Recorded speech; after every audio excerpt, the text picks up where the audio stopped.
At first, it's a quiet realization, like the feeling you get when someone calls your name in a dream. Faint, distant, but real. You start noticing patterns, the way you flinch at certain words, the way your heart races when faced with silence, the stories you tell yourself to feel okay. And then it hits you. You're not entirely in control. You never were. There's a version of you buried beneath the noise of your everyday thoughts that sees everything, that records everything. But it doesn't speak in words. It doesn't argue or justify.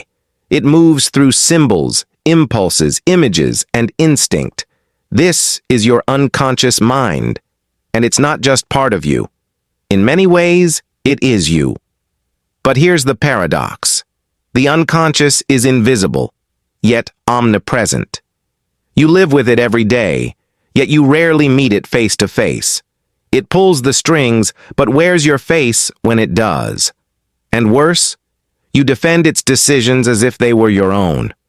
What if the person you think you are is merely the conscious echo of deeper forces you don't understand? What if your relationships, your career choices, even your addictions and fears aren't just random traits or flaws, but encrypted messages from your unconscious begging to be decoded? We like to believe that we make choices, that we are the captains of our ships, but every ship is built on something, and beneath the calm surface of the mind, there's a dark, vast ocean that few dare to dive into. That ocean is old, primitive, wiser than logic but more dangerous than ignorance. Carl Jung once said, "Until you make the unconscious conscious, it will direct your life and you will call it fate." Think about that. How many things in your life do you chalk up to fate? The job that didn't work out, the person you keep falling for over and over again, despite the pain. The quiet voice that whispers, "You're not good enough," just when you're about to succeed. Are these coincidences? Personality flaws?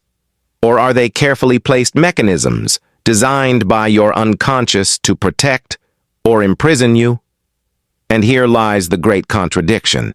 The unconscious is not evil. It's not trying to sabotage you.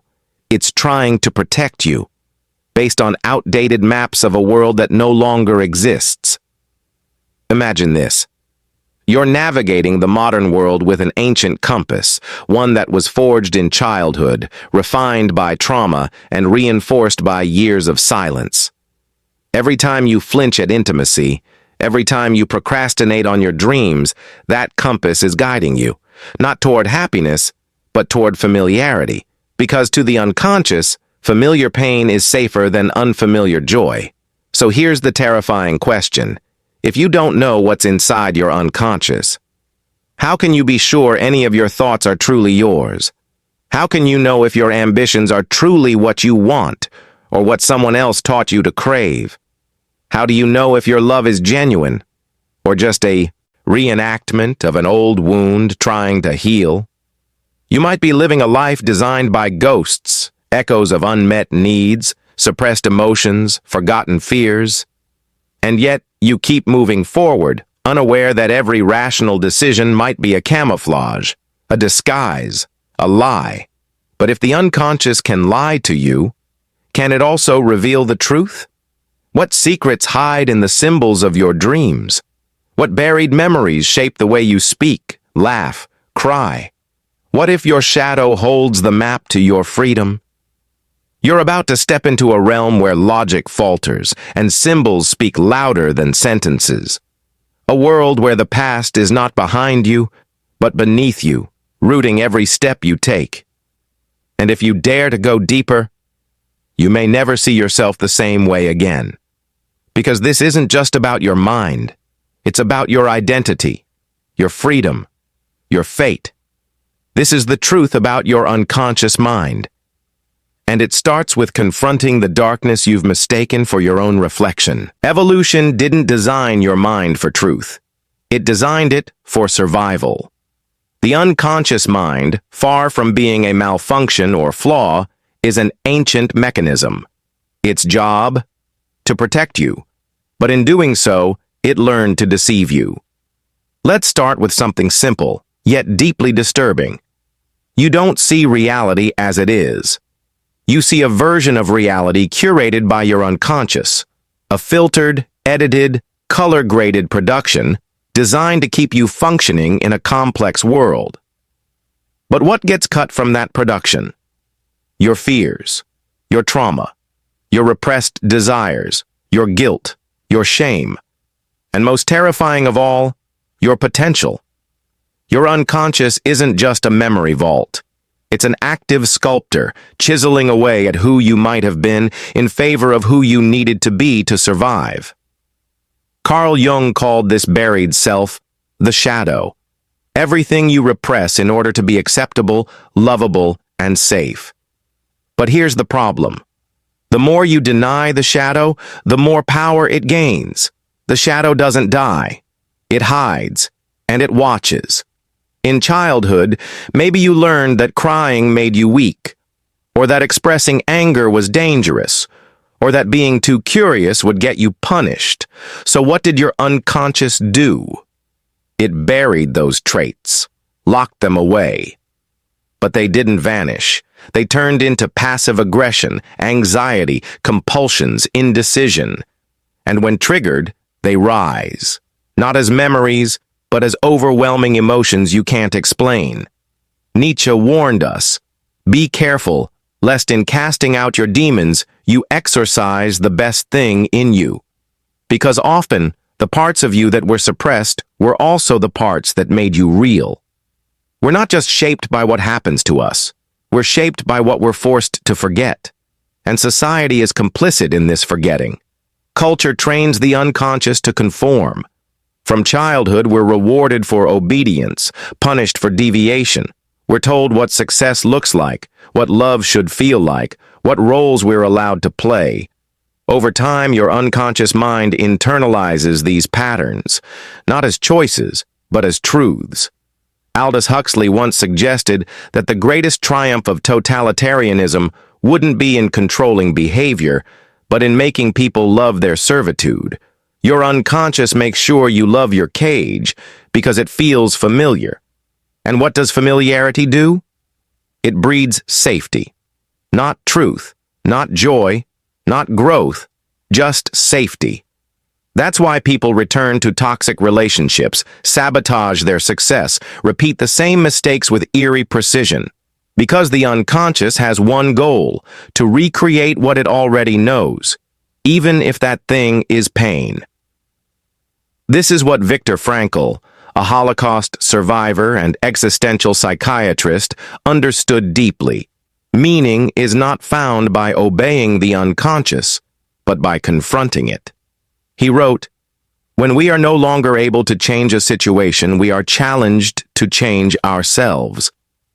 But how can you change yourself if you've never even met your real self? And herein lies the hidden problem.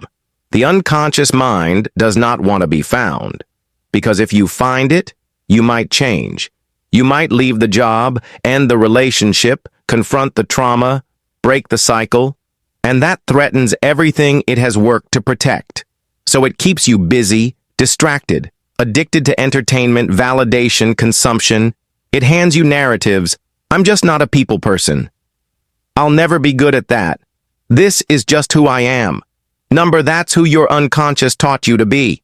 This psychological resistance is what Freud called repression. But it's not just emotional. It's epistemic. It hides knowledge from you. The most painful kind. The knowledge of your own possibility. Jean-Paul Sartre called it bad faith. The tendency of human beings to lie to themselves in order to avoid the anguish of true freedom. Because freedom requires responsibility. And responsibility requires awareness. But awareness requires pain. To know your unconscious is to dig into the graveyard of your mind, to unearth everything that was buried in silence. The disappointments you pretended didn't hurt, the needs you learned to deny, the rage that curdled into numbness, the brilliance you were told was too much. But, and here is the root of it all, what if your suffering is not random? What if it's a coded language? What if your depression is not an illness but a rebellion? A cry from the unconscious that says, "This life is too small for you." When you ignore the unconscious, it doesn't disappear. It dreams. It creates nightmares. It leaks into your body through insomnia, migraines, chest tightness, compulsions. It sabotages your relationships. It makes you act out instead of speak up. And all the while it tells you, this is normal, this is you, but it's not you. It's a mask. And if you never question that mask, if you never look beneath it, you risk living a life that was never truly yours. A life that feels fine on the outside, but quietly kills your spirit from the inside. So ask yourself, when you say, "I want this," who's speaking? When you say, "I could never do that," who's afraid? When you say, "This is just the way I am," who decided? Because unless you're willing to ask those questions, the unconscious wins. And you keep playing the same script, calling it free will. You wake up each morning believing you're in control. You make choices. You set goals. You chase dreams. But underneath all of it, like the hidden current beneath a calm ocean, your unconscious mind is steering the ship, and you don't even feel the pull. Let's go deeper. Have you ever noticed how people keep repeating the same patterns, falling for the same kind of toxic partner, sabotaging success right before it happens, abandoning joy just as it begins to feel real? That's not coincidence. That's unconscious programming. When your unconscious doesn't process trauma, it repeats it, not as a punishment, but as an attempt to resolve it. Like a child tugging at a locked door, it returns again and again to the source of the wound, hoping that this time it'll open. But it never does, because you're not aware it's even there. Imagine this. A man grows up with a cold, distant father. As an adult, he becomes wildly successful, but no achievement ever feels enough. Why? Because the voice in his head, the one that says, "Try harder, you're still not there yet," isn't his voice. It's his father's. But he doesn't know that. He just thinks he's ambitious. Or a woman grows up constantly being told to stay quiet, to be agreeable, to not make things difficult. As an adult, she's praised for being calm, composed, low maintenance. But she feels hollow. She doesn't speak up in meetings. She avoids confrontation. She tells herself, "I'm just not the confrontational type." But is that her nature or her conditioning? These are not just stories. They are scripts, pre-written by your unconscious, rehearsed over and over until you forget there was ever another way. And the consequences? They're everywhere. 1. Your relationships become unconscious theater. You don't choose people because they're good for you. You choose them because they feel familiar, even if they hurt you, especially if they hurt you just right, in the way you've come to expect pain. This is why so many people confuse anxiety for love or chaos for passion. It's not love, it's reenactment.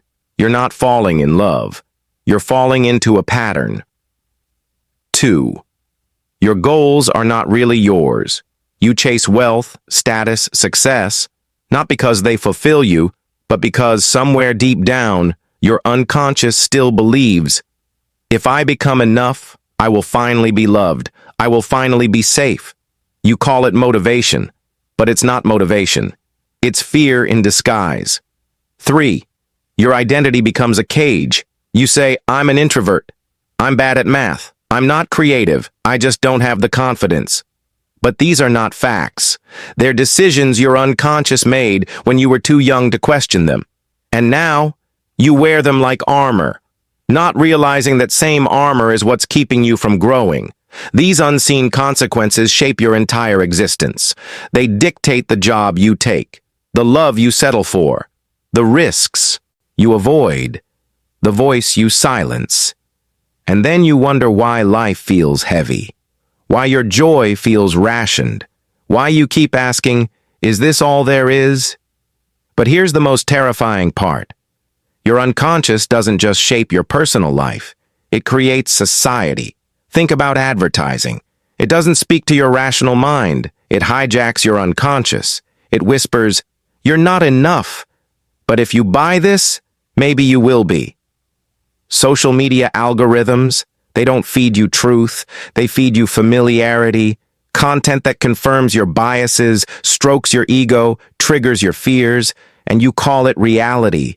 But it's just a mirror, designed by your unconscious and exploited by others who know how it works. This is not just psychological, it's neurological. Your brain forms what's called predictive models, unconscious expectations of how the world works. Once they're formed, they're incredibly hard to break. Your brain would rather distort reality than challenge its existing models. Why?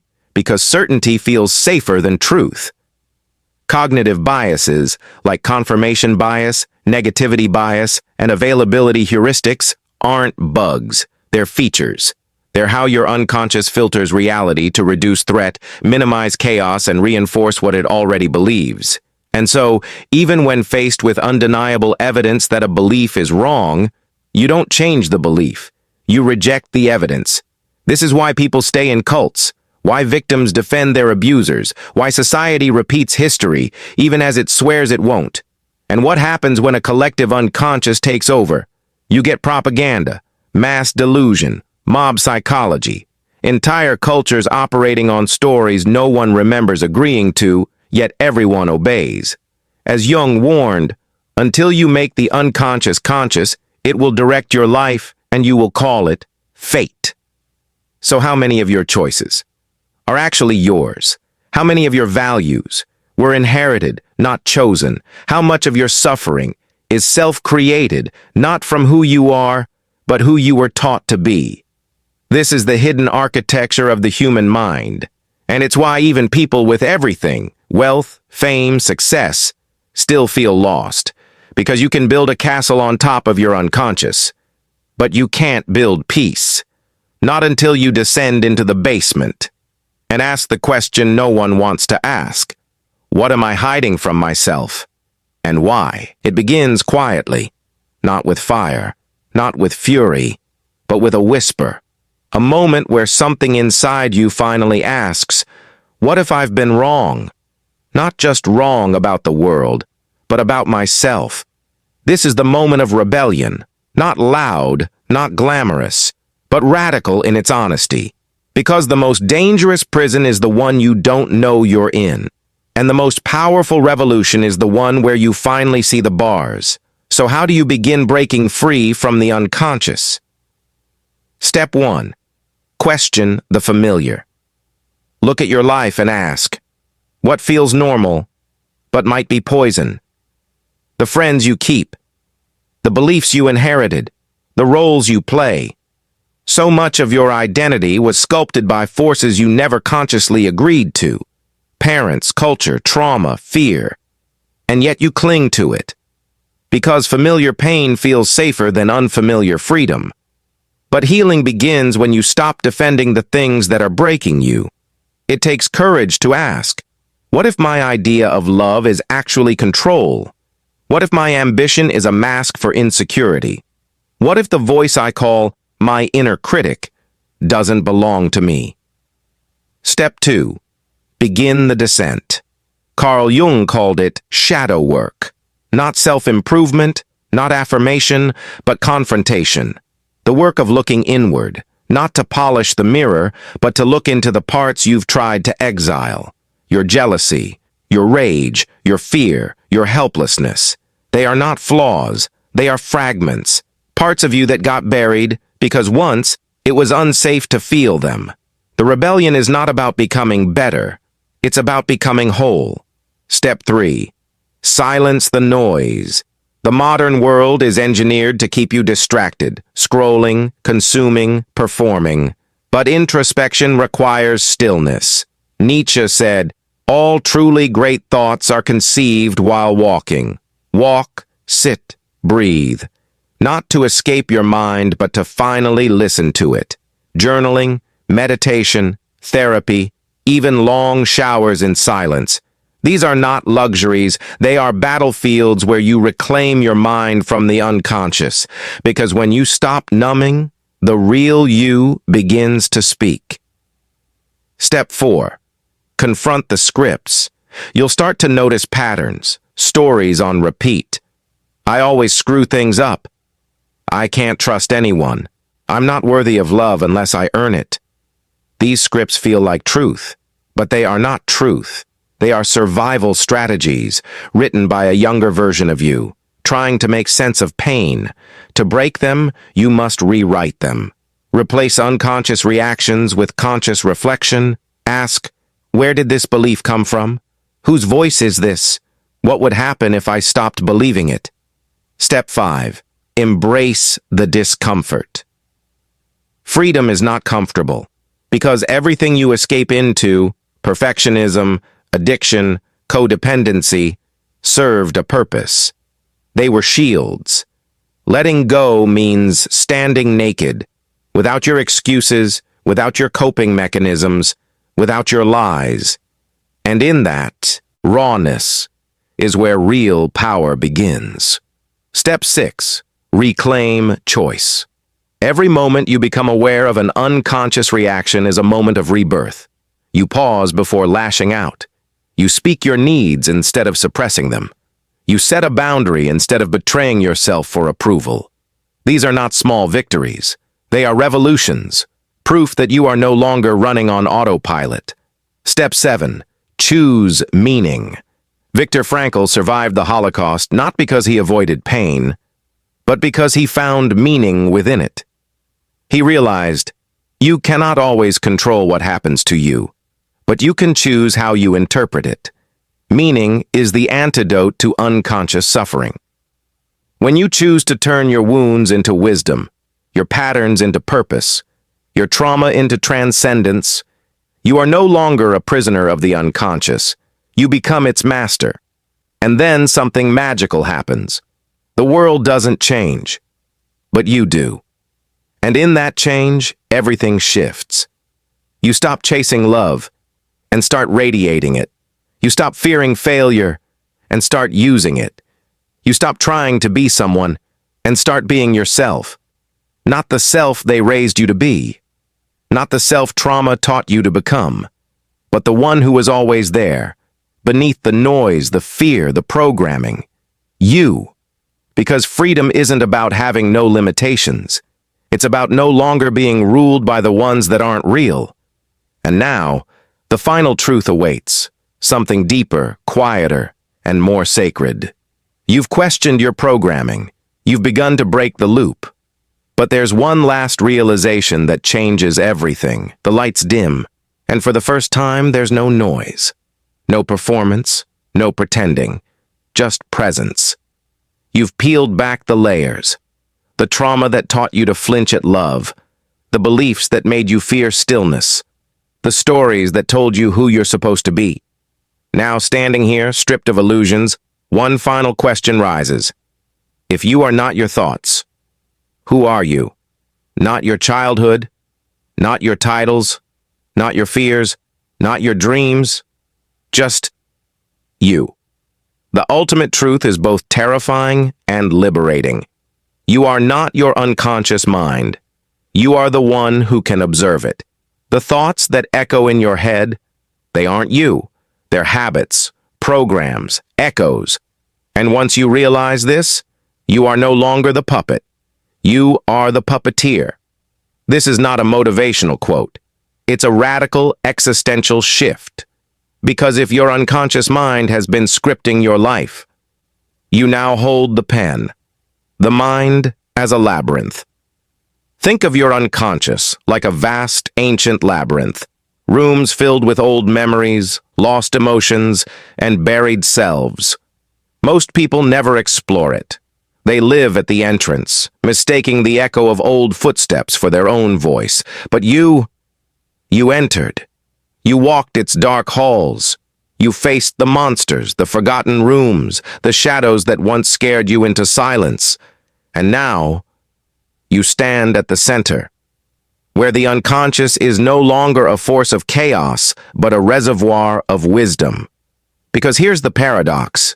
The unconscious is not your enemy. It's your unfinished symphony. It's the place where your creativity lives, where your instincts speak, where your real desires whisper beneath the noise of who you think you should be. The inner witness. There is a part of you that has never been broken, never been afraid, never been conditioned. Call it soul, call it awareness, call it consciousness. It is the part of you that can witness a thought without becoming it, that can feel an emotion without drowning in it, that can observe the unconscious and still choose freely. It is the awareness of awareness. This is the final key. Because freedom doesn't mean silencing your unconscious. It means learning to listen without being ruled by it. Your fear may speak. Your shame may rise. Your old beliefs may knock on the door. But now you don't obey them.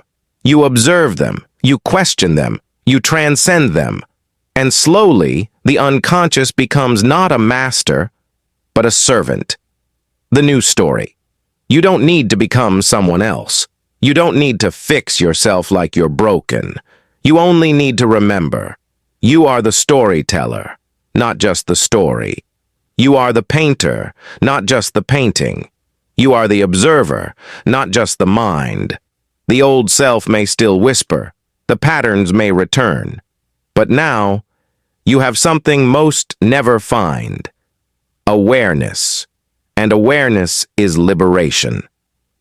As Carl Jung wrote, until you make the unconscious conscious, it will direct your life and you will call it fate. But now, fate has a challenger, you. So what now? Don't wait for a lightning bolt. Don't expect the world to change overnight. Instead, sit in silence, watch your thoughts, listen for the lies your mind tells you, catch the moment you react instead of respond, and in that pause, choose. Choose love over fear, curiosity over judgment, awareness over automation. Because every choice you make from presence rewires the unconscious. One breath at a time, one thought at a time, one truth at a time. You are not here to be perfect. You are here to wake up. So now ask yourself, not as a trick, not as a mantra, but as a sacred question. If you are not your unconscious mind, what are you going to create with it? A life shaped by fear or a life sculpted by truth? The answer is yours now.